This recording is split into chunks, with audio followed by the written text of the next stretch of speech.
Marami sa mga suki natin ang patuloy pa rin bumabangon sa naging epekto ng nagdaang bagyo at habagat. At para lalo pang gumaan ang kanilang mga pakiramdam, siyempre sagot natin ang pampaganda ng kanilang mood. Yeah. Present din today, ang suki nating si Juancho Trevino sa San Juan City. At may kasama rin daw siyang Opa. Oy, Kuya Kim, dito ka naman na. Opa.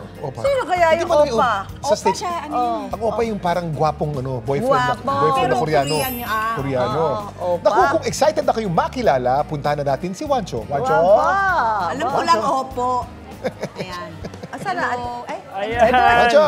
Kuya Kim, naku, nandiyan pala si Ate Peachy sa studio. Ate Rufa, good to see you. Mami Su, para sa inyo rin at tama kayo. Nandito nga tayo ngayong araw sa San Juan Gym. Ito ay isang evacuation center ngayon para sa mga tao nandito na nasalanta ng bagyo. At ito ang gagawin natin ngayong araw. Mamimigay tayo ng mga relief goods para sa mga tao nandito with the help of GMA Kapuso Foundation. At para sa mga bata naman, katulad na nabanggit ni Kuya Kim, mamimigay tayo ng mga school supplies. Sa mga bata, syempre, in general, ngayong araw ang simula ng kanilang pasukan. Pero sa mga bata ng San Juan, Thursday pa po ang kanilang start of the school. At mamimigay na tayo ng school supplies para sa inyo. Excited ba kayo doon? Yes! Nako!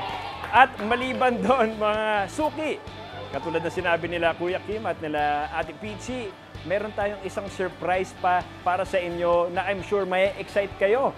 At mga kapuso natin nandito ngayong araw, may mga kasama tayong Opa ngayong araw dito sa San Juan Gym. Abangan yan. Back to studio muna tayo.